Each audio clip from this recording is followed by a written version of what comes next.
ಮಾಡಿ ಇವತ್ತು ಮಾಡಿದ್ದಾರೆ. ಅದಕ್ಕೆ ನಾವೆಲ್ಲ ಇಡೀ ವಿಶ್ವವಿದ್ಯಾಲಯದ ಎಲ್ಲ ಸಿಬ್ಬಂದಿ ವರ್ಗದವ್ರಿಗೆ, ಮಾನ್ಯ ಕುಲಪತಿಗಳಿಗೆ ಎಲ್ಲರಿಗೂ ಹೃದಯಪೂರ್ವಕವಾದಂಥ ಅಭಿನಂದನೆಗಳನ್ನು ಸಲ್ಲಿಸ್ತಾರೆ. ಇನ್ನು ಬಸವರಾಜ ಹೊರಟ್ಟಿ ಸಾಹೇಬ್ ಹೇಳಿದ್ರು, ಭಾಳ ಗದ್ದಲ ಮಾಡ್ತಾರೆ ಆ ಕಡೆಯವರು. ಈ ತೋಟಗಾರಿಕೆ ವಿಶ್ವವಿದ್ಯಾಲಯನ ಮಂಡ್ಯಕ್ಕೆ ಹೋಗ್ಬೇಕಂತೇಳಿ ಚಲುವರಾಯ ಸ್ವಾಮಿ ಒಟ್ಟು ಏನಾರು ಒಂದು ತಂದಿದ್ರು. ಅವಾಗ ಇಡೀ ನಮ್ಮ ಬಾಗಲಕೋಟೆ ವಿಶ್ವವಿದ್ಯಾಲಯದವರು ಎಲ್ಲ MLA ಬೆಟ್ಟಾರ. ಇಲ್ಲ ಸರ್ ಹಿಂಗೆ ನಡೆಸಾರತ್ತೆ. ನಾವು ಬಹುಶಃ ಮೊದಲ ಸಲ ಕಾಣಿಸ್ತೈತದ ನಾವೆಲ್ಲರೂ ಒಕ್ಕಟ್ಟಾಗಿ ವಿರೋಧ ಮಾಡಿದ್ದೀವಿ ವಿಧಾನಸಭೆಯಲ್ಲಿ, ವಿಧಾನ ಪರಿಷತ್ನಲ್ಲಿ. ಎಲ್ಲ ರೂಲಿಂಗ್ ಪಾರ್ಟಿ, ಅಪೋಸಿಷನ್ ಪಾರ್ಟಿ ಎಲ್ಲ ಒಂದಾಗಿಬಿಟ್ಟಿವಿ. HK ಪಾಟೀಲ್ರು ಹೊರಟ್ಟಿಯವ್ರ ನೇತೃತ್ವದಾಗ ಆ ವಿರೋಧ ನೋಡಿ ಆ ಬಿಲ್ಲೇ ವಾಪಸ್ ತೊಗೊಂಡು ಮಾಡಿದ್ವಿ ಒಂದೇ ಒಂದು ನಿರ್ಣಯದಿಂದ. ಏನಾಯ್ತಂದ್ರೆ, ಯಾಕಂದರೆ ಎಲ್ಲ ಯೂನಿವರ್ಸಿಟಿಯವರು ಅರ್ಧ ಹೊಡ್ಕೊಂಡು ಹೋಗ್ಬೇಕನ್ನವ್ರೆ. ಅಂದರೆ ನಿರಂತರವಾಗಿ ಉತ್ತರ ಕರ್ನಾಟಕ ನೋಡ್ರಿ, ಈಗ ಉತ್ತರ ಕರ್ನಾಟಕದ ಒಂದು ಸಮಸ್ಯೆ ಹೊರಟಿ ಸರ್. ಈ ಏನು ಉತ್ತರ ಕರ್ನಾಟಕದ ಇನ್ನೊಂದು ಸಮಸ್ಯೆ ಅಂದರೆ ಹುಬ್ಬಳ್ಳಿ ಧಾರವಾಡದವ್ರು ಎಲ್ಲ ಅಲ್ಲೇ ಬರಬೇಕು. ಏಮ್ಸ್ ಅಲ್ಲೇ ಬರಬೇಕು, IIT ಅಲ್ಲೇ ಬರಬೇಕು, ಹೈಕೋರ್ಟ್ ಅಲ್ಲೇ ಬರಬೇಕು. ಮತ್ತು ನಾನು ಬಿಜಾಪುರದವರು, ಗುಲ್ಬರ್ಗದವ್ರು ಕತ್ತಿಗೆ ಆಗ್ಬೇಕ್ರೆ ಇವರಿಬ್ಬರು ಕೂಡ ಏನು ಮಾಡಿದ್ರೆ ನಿಮ್ಗೆ ಹೇಳ್ತೀನಿ, ಹೈಕೋರ್ಟು ನಮ್ಮಲ್ಲಿ ಆಗ್ಬೇಕು. ಯಾಕೆ ನಮ್ಮಲ್ಲಿ ಆಗ್ಬೇಕಂದ್ರೆ, ನಾನು ಇದ್ರ ಪ್ರಕಾರ ಹೇಳ್ತೀನಿ, ಬಿಜಾಪುರದಿಂದ ರಾಯಚೂರು 210 ಕಿಲೋಮೀಟ್ರ್, ಬಿಜಾಪುರದಿಂದ ಹುಬ್ಬಳ್ಳಿ 200 ಕಿಲೋಮೀಟ್ರ್, ಬಿಜಾಪುರದಿಂದ ಬೆಳಗಾವಿ 220 ಕಿಲೋಮೀಟ್ರ್, ಬಿಜಾಪುರದಿಂದ ಬಳ್ಳಾರಿ 260 ಕಿಲೋಮೀಟ್ರ್, ಬಿಜಾಪುರದಿಂದ ಕಲಬುರಗಿ 160 ಕಿಲೋಮೀಟ್ರ್, ಬಿಜಾಪುರದಿಂದ ಬೀದರ್ ಎಷ್ಟಾಗಬೇಕು 230 ಆಗ್ತದೆ. ಇದು ಸೆಂಟರು. ಹುಬ್ಬಳ್ಳಿಗೆ ಒಂದು ಹೈಕೋರ್ಟ್ ಮಾಡ್ಕೊಂಡ್ರು, ಆ ಕಡೆ ಧರ್ಮಸಿಂಗ್ರು ಅವ್ರು ನಾಟಕ ಮಾಡಿ ಅವರು ಒಂದು ಹೈಕೋರ್ಟ್ ಮಾಡ್ಕೊಂಡ್ರು.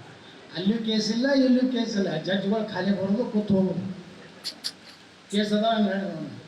ಬಿಜಾಪುರಕ್ಕೆ ಒಂದು ಹೈಕೋರ್ಟ್ ಆಗಿದ್ರೆ ಈಗ ಹೆಂಗೆ ಮೈಸೂರು ಭಾಗದವರು ಬಿಜಾಪುರ ಕಡೆ ಬರೋಕ್ಕೆ ಒಲ್ಲೆತ್ತಾರಲ್ಲ, ಯಾಕಂದ್ರೆ ಇಲ್ಲಿ ನೀರಿಲ್ಲ, ಈ ಕೆಟ್ಟ ಬಿಸಿಲು ಎಲ್ಲ ಮೊದಲು ಭಾಳ ಬೈತಿದ್ರಿ. ಈಗ ಗೊತ್ತಿಲ್ಲ, ಬಿಜಾಪುರ ಇಡೀ ಇಂಡಿಯಾದಾಗನೇ 4ನೇ ಒಳ್ಳೆಯ ವಾತಾವರಣವಿರುವಂಥ ನಗರ ಬಿಜಾಪುರ. ಇಂಡಿಯಾದಾಗ ನಮ್ಮ ಕರ್ನಾಟಕದಾಗೇ ನಾವು ದಂಡೆಯಾಗಿದ್ದೀವಿ. ಮೊದಲೆಲ್ಲ ನೀವು ನೋಡ್ರಿ, ರಿಸಲ್ಟ್ ಬಂದ್ರೆ ನಾವು ದಂಡಿದ್ದೀವಿ, ನಾವು ತಳಗಿನ ಪಾಸ್ ಆಗಿದ್ದು ತೊಳ್ಕೊತ ಹೋಗ್ತಿದ್ವಿ. ಆಗ ಕರ್ನಾಟಕ ರಿಸಲ್ಟ್ ಬಂದ್ರೆ SSLCಗೆ ಬಿಜಾಪುರ ಎಲ್ಲ ಐತದ ತಳಗಿನಿಂದ ನೋಡ್ಬೇಕ್ರಿ. ಈಗ ನಾವು ಮ್ಯಾಗಿನಿಂದ ನೋಡುವಂಥ ಬಿಜಾಪುರ ಇವತ್ತು ಈ ರೀತಿ ಅವ್ರು ಹೇಳಿದ್ರು ಹೊರಟ್ಟಿ ಸಾಹೇಬರು ಮತ್ತು ನಮ್ಮ ಇವರು ಅರ್ಚೆ ಸರ್. ನಮ್ಮಲ್ಲಿ ಪ್ರತಿಭೆ ಇದೆ ರೀ. ಈ IT ಕಂಪ್ನಿಯಾಗ ಹೋದ್ರೆ ಬರೀ ನಮ್ಮವ್ರು ಇದಾರ. ಅಮೇರಿಕಾದಾಗ ಹೋಗ್ರಿ ನಮ್ಮವ್ರು ಅದಾರ, ಜರ್ಮನಿದಾಗ ನಮ್ಮವ್ರು ಅದಾರ. ಜಗತ್ನಾಗ ಯಾವ ಊರಾಗ ಇಲ್ಲ ಅನ್ನೋಂಥವ್ರು ಇಲ್ಲೇ ಇಲ್ಲ. ಎಲ್ಲ ಬಿಜಾಪುರಕ್ಕೆ ಉತ್ತರ ಕನ್ನಡ ಜನ ಅದಾರೆ. ಅದು ಪ್ರತಿಭೆ ಇಲ್ಲದವ್ರು ಜರ್ಮನ್ದಾಗ. ಇವತ್ತು ನೀನೇ ಒಬ್ಬ ನಮ್ಮ ಗೆಳೆಯ, ನಾವು ಕ್ಲಾಸ್ಮೇಟ್ ಒಂದೇ ಅಂತೇಳಿ, ಅವ್ರ ಮಗಳು ನಿನ್ನೆ ಇದ್ರಾಗ ಅಮೆಜಾನ್ದಾಗ ಆಕಿ ಅಪಾಯಿಂಟ್ಮೆಂಟಾಗ ಪಾಪ ಏನೋ ಆಗಿ ಡೈವರ್ಸ್ ಆಗಿತ್ತು ಆ ಹುಡುಗಿದು. ಆ ಹುಡುಗಿ ಎಷ್ಟು ಪ್ರಯತ್ನ ಮಾಡಿದ್ರು ಮಾಡಿ ಇವತ್ತು 96 ಲಕ್ಷ ರೂಪಾಯಿ ಪ್ಯಾಕೇಜ್ಗಳು ಇವತ್ತು ಜರ್ಮನ್ಗೆ ಹೋಗಾರೆ ಅಮೆಜಾನ್. ಇನ್ನೊಮ್ಮೆ ಏನಾಗ್ತೈತಿ, ನಮ್ಮ ಪಾಲಕರ ತಂದೆ ತಾಯಿಗಳು ಒಂದು ದೊಡ್ಡ ತಪ್ಪಂದ್ರೆ, ಹುಡುಗಿಯರು ಭಾಳ ಕಲ್ತಿರ್ತಾರೆ, ಗೋಲ್ಡ್ ಮೆಡಲಿಸ್ಟ್ ಆಗಿರ್ತಾರೆ, ಡಿಸ್ಟಿಂಕ್ಷನ್ ಫಸ್ಟ್ ಕ್ಲಾಸ್ ಇರ್ತಾರೆ, ಎಲ್ಲ ಇರ್ತಾರೆ. ಗಂಡನ ಮನೆಗೆ ಲಗ್ನ ಮಾಡ್ಕೊಡ್ತಾರೆ, ಮನೆ ಕೂತ್ಬಿಡೋದು. ಅಷ್ಟೆಲ್ಲ ಪ್ರತಿಭೆ ಇದ್ರೆ ಅದು ಉಪಯೋಗ ಆಗೋದಿಲ್ಲ.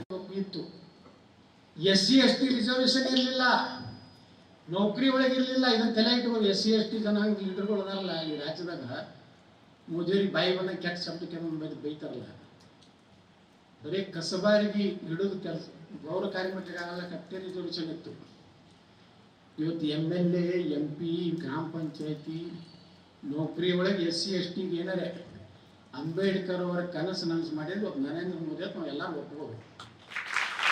ಆರ್ಟಿಕಲ್ 370 ತೆಗಿಲಿಕ್ಕಂದ್ರೆ ಯಾವುದೇ ಜನರಲ್ ಇತ್ತು ಎಲ್ಲ ಅವರೇ. ಅವ್ರು ಏನು ಮಾಡ್ತಿದ್ರು, 40-50 ಸಾವಿರ ಪಗಾರ ಮುನ್ಸಿಪಾಲ್ಟಿಯಾಗ ಪಗಾರ ತಗೋತಿದ್ರು. ಪಾಪ ನಮ್ಮ ದಲಿತ ನಮ್ಮ ಮಕ್ಕಳಿಗೆ 8,000 ಕೊಟ್ಟು ಕಸ ಒಣಗಿಸ್ತಿದ್ರು ಕಾಶ್ಮೀರದಾಗ. ಅಂದ್ರೆ ಇವು ಯಾವ ಮಾಡಿರ್ತಾರಲ್ಲ ಅಂಥದನ್ನೆಲ್ಲ ಮಾಡ್ಯಾರ. ಅದಕ್ಕೆ ಹೊರಟ್ಟಿ ಸಾಹೇಬರು ಅವರು ನಮ್ಮ ಪಾರ್ಟಿಯವರೇ. ಈ ಸಭಾಪತಿ ಆದ್ಮೇಲೆ ಪಾರ್ಟಿ ಎಲ್ಲ ಬರೋದಿಲ್ಲ, ಬರೋಬರಿ ಮಹಿಳಾ ಬಿಲ್ಲು ಪಾಸ್ ಆಗೈತಲ್ಲ, ಡಿಲಿಮಿಟೇಷನ್ ಆಗೇ ಆಗ್ತದೆ.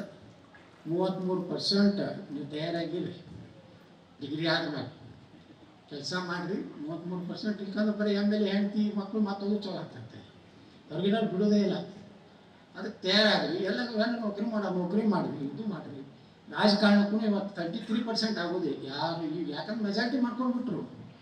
ಮಮತಾ ಬ್ಯಾನರ್ಜಿ ನೋಡಿದ್ರು, ಅಲ್ಲಿ ಅಖಿಲೇಶ್ ಯಾದವ್ ನೋಡಿದ್ರು, ಈ ಕಡೆ ಗೋವಾದಾಗ ನೋಡಿದ್ರು, ಅಲ್ಲಿ ನೋಡೋದು ಅಂತ ಹೇಳಿ ಇವ್ನು 3 ಸತಿ ಆಗ್ಯಾವ್ರಿ. ಈಗ ಲೋಕಸಭಾದಾಗ ಬಿಲ್ಲಿಗೆ ಡಿಲಿಮಿಟೇಷನ್ ಆಗ್ತದೆ.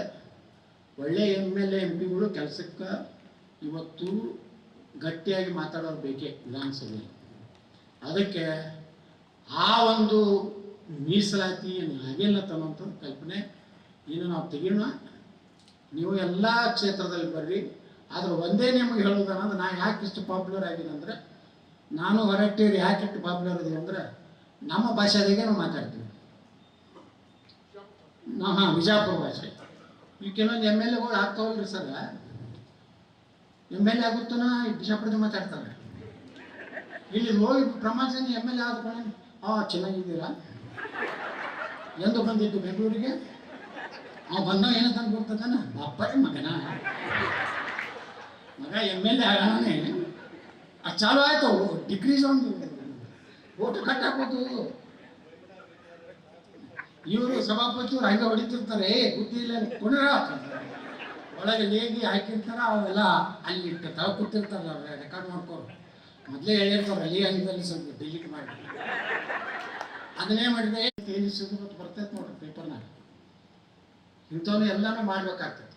ನಮ್ಮ ಸಿದ್ದರಾಮಯ್ಯ ನನಗೆ ಕೇಳಿದ್ರು, ಅಲ್ರಿ ಸಿದ್ದರಾಮಯ್ಯನವ್ರೆ, ಅವ್ರಿಗೆ BJP ಬೈದೇ ಬೈಲಕ್ಕತ್ತೀರಿ, ನೀವು ಬದಾಮಿಗೆ ಎಷ್ಟು ರೊಕ್ಕ ಕೊಟ್ಟರೆ ಹೇಳ್ರಿ, ಯಡಿಯೂರಪ್ಪ ಇದ್ದಾಗ ಬೊಮ್ಮ ಇದ್ದಾಗ ಕೇಳಿದೆ. ಈಗ ನೋಡಿ ಏನೋ ಯತ್ನ ನೀವು ಸಸ್ಪೆಂಡ್ ಆಗಿದೆ, ಸುಮ್ಮನೆ ಕೊಡ್ತೇವೆ.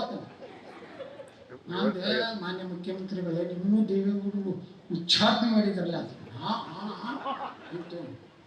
ಏನೇ ಮಾಡಿರ್ತಂದು ಎಲ್ಲ M.L.ಎಗಳು ಒತ್ತಾಯ ಮಾಡ್ಯಾರ.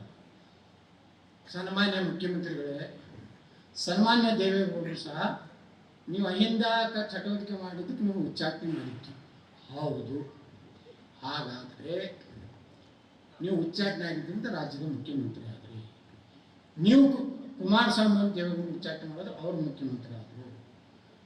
ಯಡಿಯೂರಪ್ಪನ BJP ಉಚ್ಚಾಟನೆ ಮಾಡಿದರೆ ಮುಖ್ಯಮಂತ್ರಿ ಆದರು. ಈಗ ನಾವು ಉಚ್ಚಾಟನೆ ಆಗಿದ್ರೆ ಮುಂದಿನ ಮುಖ್ಯಮಂತ್ರಿ ಮುಂದೆ ಮಾತಾಡೋಕ್ಕೆ ಆಗಲಿಲ್ಲ. ಅದಕ್ಕೆ ಒಂದು M.L.ಎಗಳು ಏನು ಹೊಡೆದ್ರಪ್ಪ ಇವತ್ತು ಸಿದ್ದರಾಮಯ್ಯ. ನಾವು ಉತ್ತರ ಕನ್ನಡದವ್ರಿಗೆ ಹೊಡಿಬಾರ್ದು, ಹೊಡೆದ್ರೆ ಹಿಂಗೆ ಹೇಳಾರ್ದಂಗೆ ಹೊಡಿತಿರ್ತಾರೆ.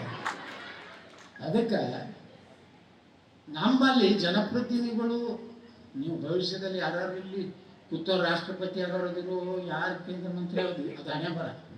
ನಾವು ಅಲ್ಲಿ ಲಾಸ್ಟಿಗೆ ಪುತ್ತೂರು ಇಲ್ಲಿ ಬಂದು ಮ್ಯಾಪ್ ಇರ್ತೀವಿ. ನಾವು 35 ಮಾರ್ಕಸ್ನವ್ರು, ಅವಾಗೆಲ್ಲ 35 ತೊಗೊಂಡ್ರೆ 210 ತೊಗೊಂಡ್ರೆ ಅವ್ರು ಹೇಳ್ತಾರಲ್ಲ ಸರ್, ಸೈನ್ಸಕ್ಕೆ ನಮ್ಗೆ ಹ್ಯಾಂಗೆ ಸಂಬಂಧ ಇದ್ದಲ್ಲಿ ನಾವು ಗಣಿತ ಸೈನ್ಸ್ ದೇವ್ರ ಬಳಿ ಹನುಮಂತ ದೇವ್ರ ಬಳಿ ಬರ್ಕೊಡ್ತಿದ್ವಿ. ಈಗ ನಾವು 10th ಯಾವಾಗ ಮುಗಿತೈತಿ, ಯಾವಾಗ ಹೊರಗೆ 10th ಮುಗಿದಾಗ ಇದಕ್ಕೆ ಬರೋದಿಲ್ಲ ಅಲ್ಲ, ಆರ್ಟ್ಸ್ ಅನ್ಸುತ್ತೆ. ಅದನ್ನು ಹೊರಗೆ ಬರ್ದಾಗ ನಾವು ದೇವ್ರ ಬಳಿ ಬರ್ಕೊತಿದ್ವಿ. ಅಲ್ಲಿ 3 ಕೇಂದ್ರ ಮಂತ್ರಿ ಅದೇ ನನ್ನ ಕೈಯಾಗ 15 ಮಂದಿ IAS ಆಫೀಸರ್